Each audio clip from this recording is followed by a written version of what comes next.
Mark எழுதின சுவிசேஷம் 1ஆம் அதிகாரம். தேவனுடைய குமாரனாகிய இயேசு கிறிஸ்துவினுடைய சுவிசேஷத்தின் ஆரம்பம். இதோ, நான் என் தூதனை உமக்கு முன்பாக அனுப்புகிறேன்.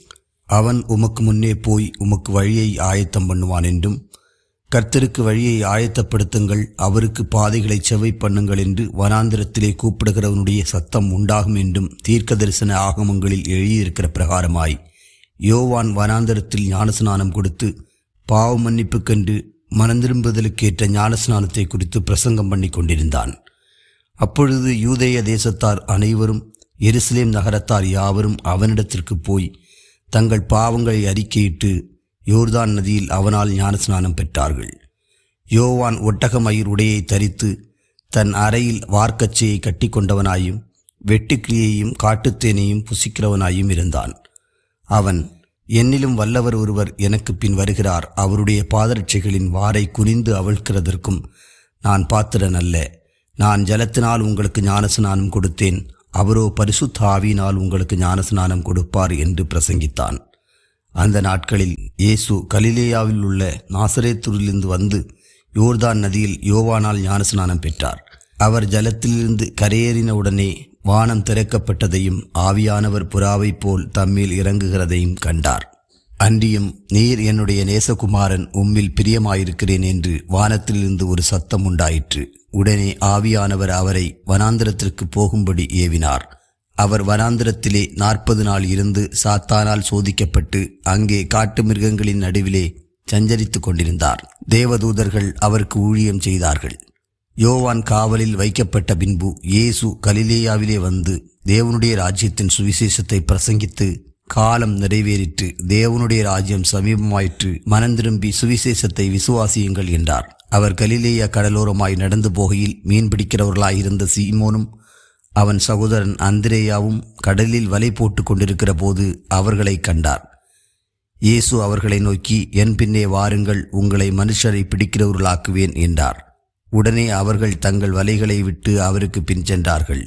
அவர் அவ்விடம் விட்டு சற்று அப்புறம் போனபோது செபதேயுவின் குமாரன் யாக்கோபும் அவன் சகோதரன் யோவானும் படவிலே வலைகளை பழுது பார்த்து கொண்டிருக்கிறதை கண்டு உடனே அவர்களையும் அழைத்தார். அப்பொழுது அவர்கள் தங்கள் தகப்பனாகிய செபதேயுவை கூலியாட்களோடு படவிலே விட்டு அவருக்கு பின் சென்றார்கள். பின்பு கப்பர்நகூமுக்கு போனார்கள். உடனே அவர் ஓய்வு நாளில் ஜெப ஆலயத்திலே பிரவேசித்து போதகம் பண்ணினார். அவர் வேதபாரகரைப் போல போதியாமல் அதிகாரமுடையவராய் அவர்களுக்கு போதித்தபடினால் அவருடைய போதகத்தை குறித்து ஜனங்கள் ஆச்சரியப்பட்டார்கள். அவர்களுடைய ஜெப ஆலயத்திலே அசுத்த ஆவியுள்ள ஒரு மனுஷன் இருந்தான். அவன், ஐயோ, நசரனாகிய இயேசுவே, எங்களுக்கும் உமக்கும் என்ன? எங்களை கெடுக்கவா வந்தீர்? உம்மை இன்னார் என்று அறிவேன், நீர் தேவனுடைய பரிசுத்தர் என்று சத்தமிட்டான். அதற்கு இயேசு, நீ பேசாமல் இவனை விட்டு புறப்பட்டு போ என்று அதை அதட்டினார். உடனே அந்த அசுத்த ஆவி அவனை அழைக்கழித்து மிகுந்த சத்தமிட்டு அவனை விட்டு போய்விட்டது. எல்லாரும் ஆச்சரியப்பட்டு, இது என்ன? இந்த புதிய உபதேசம் எப்படிப்பட்டது? இவர் அதிகாரத்தோடு அசுத்த ஆவிகளுக்கும் கட்டளையிடுகிறார், அவைகள் இவருக்கு கீழ்ப்படுகிறதே என்று தங்களுக்குள்ளே ஒருவரோடொருவர் சொல்லிக் கொண்டார்கள். அது முதல் அவருடைய கீர்த்தி கலிலேயா நாடெங்கும் பிரசித்தமாயிற்று. உடனே அவர்கள் ஜெபாலயத்தை விட்டு புறப்பட்டு யாக்கோபோடும் யோவானோடும் கூட சீமோன் அந்திரேயா என்பவருடைய வீட்டிலே பிரவேசித்தார்கள். அங்கே சீமோனுடைய மாமி ஜூரமாய் கிடந்தாள். உடனே அவர்கள் அவளை குறித்து அவருக்கு சொன்னார்கள். அவர் கிட்ட போய் அவள் கையை பிடித்து அவளை தூக்கிவிட்டார். உடனே ஜுரம் அவளை விட்டு நீங்கிற்று. அப்பொழுது அவள் அவர்களுக்கு பணிவிடை செய்தாள். சாயங்காலமாகி சூரியன் அஸ்தமித்த போது சகல பிணியாளிகளையும் பிசாசு பிடித்தவர்களையும் அவரிடத்தில் கொண்டு வந்தார்கள். பட்டணத்தார் எல்லாரும் வீட்டு வாசலுக்கு முன்பாக கூடி வந்தார்கள். பலவிதமான வியாதிகளினால் உபத்திரவப்பட்டிருந்த அநேகரை அவர் சுஸ்தமாக்கி அநேகம் பிசாசுகளையும் துரத்திவிட்டார். அந்த பிசாசுகள் தம்மை அறிந்திருந்தபடியால் அவைகள் பேசுகிறதற்கு அவர் இடம் கொடுக்கவில்லை. அவர் அதிகாலையில் இருட்டோடே எழுந்து புறப்பட்டு வனாந்தரமான ஓரிடத்திற்கு போய் அங்கே ஜெபம் பண்ணினார். சீமோனும் அவனோடு கூட இருந்தவர்களும் அவரை பின்தொடர்ந்து போய் அவரை கண்டபோது, உம்மை எல்லாரும் தேடுகிறார்கள் என்று சொன்னார்கள்.